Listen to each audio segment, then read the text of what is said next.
அஸ்ஸலாமு அலைக்கும். Welcome to Haya's recipe. நீங்கள் எல்லோரும் நல்லா இருப்பீங்கன்னு நம்புகிறேன். நானும் நல்லா இருக்கேன், அல்ஹம்துலில்லாஹ்.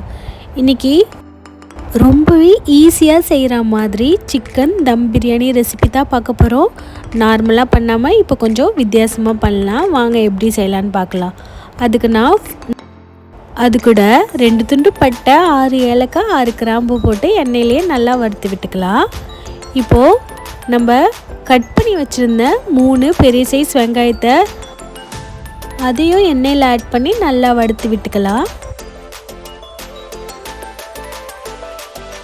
வெங்காயத்தை வறுக்கும் போதே கொஞ்சம் உப்பு ஆட் பண்ணிக்கோங்க. அப்போதைக்கு நம்மளுக்கு வெங்காயம் சீக்கிரமாக வறுத்து வரும். வெங்காயம் இந்த அளவுக்கு வதங்கினதுக்கு அப்புறமா 1 kg பிரியாணிக்கு 3 டேபிள் ஸ்பூன் இஞ்சி பூண்டு பேஸ்ட் ஆட் பண்ணி அதையும் நல்லா எண்ணெயிலே வதக்கி விட்டுக்கலாம்.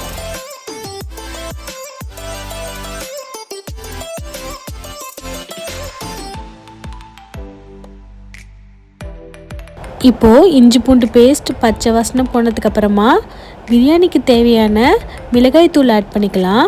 1.5 டேபிள் ஸ்பூன் மிளகாய் தூள் நான் ஆட் பண்ணியிருக்கேன். உங்களுக்கு காரத்துக்கு ஏற்ற மாதிரி நீங்கள் ஆட் பண்ணிக்கோங்க.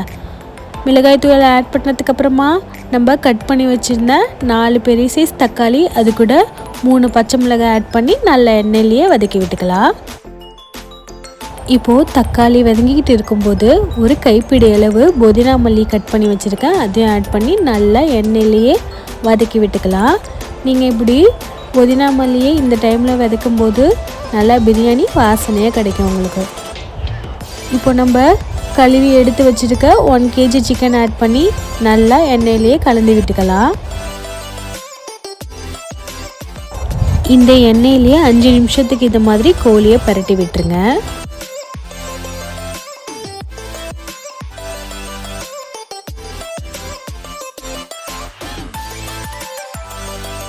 இப்போது பிரியாணிக்கு தேவையான அளவு தயிர் ஊற்றிக்கலாம்.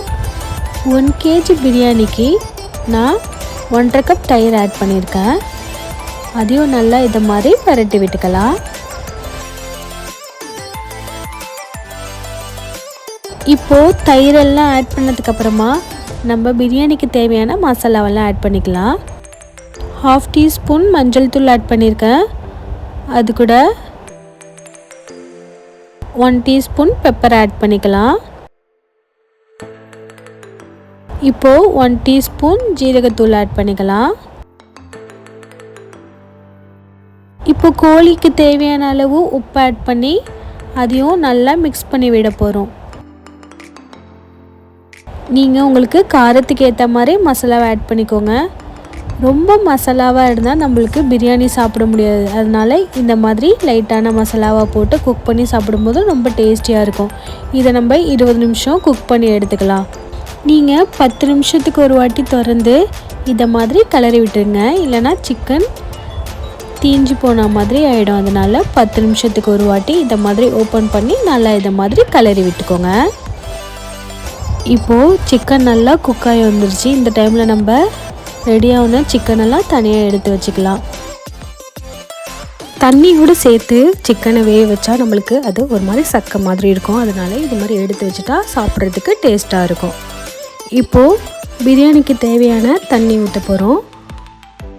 4 கப் ரைஸ்க்கு மொத்தமாக 7 கப் தண்ணி ஊற்றிக்கலாம். ஏன்னா மசாலானா நம்மளுக்கு இருக்கிறதுனால 7 கப் தண்ணி ஊற்றி அதுக்கு தேவையான உப்பு ஆட் பண்ணிவிட்டு அது நல்லா கொதிக்க வச்சிடலாம்.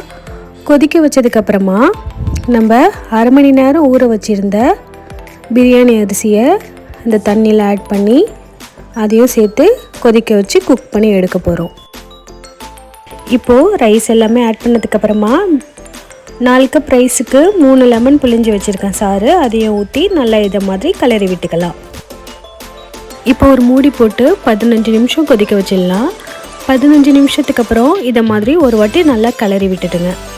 ஏன்னா நம்மளுக்கு கலராமல் இருந்தால் அடி பிடிச்ச மாதிரி ஆகிடும். அதனால் இதை மாதிரி நல்லா 1 டைம் கிளறி விட்டுட்டு அதையும் மூடி போட்டு ஒரு 1/4 மணி நேரம் லோ ஃப்ளேமில் வச்சிடுங்க.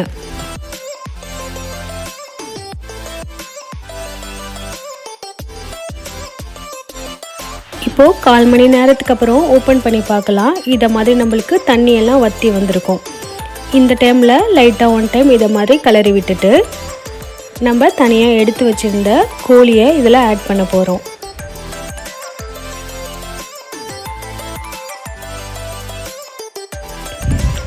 இதை மாதிரி கோழியை நம்ம லாஸ்ட்டாக ஆட் பண்ணும்போது அதில் உள்ள மசாலாவோட நம்மளுக்கு ரைஸ் கூட மிக்ஸ் பண்ணி சாப்பிடும்போது ரொம்பவே டேஸ்டியாக இருக்கும். அதுக்கு மேலே மல்லி இலைகளை தூவி விட்டு ஒரு மூடி போட்டு லோ ஃப்ளேமில் வச்சுடுங்க. லோ ஃப்ளேமில் வச்சு அதுக்கு மேலே ஏதாவது ஒரு வெயிட்டான பாத்திரம் இருந்தால் அதையும் வச்சுடுங்க. நான் ஒரு பாத்திரத்தில் இது மாதிரி தண்ணி பிடிச்சி வச்சுருக்கேன்.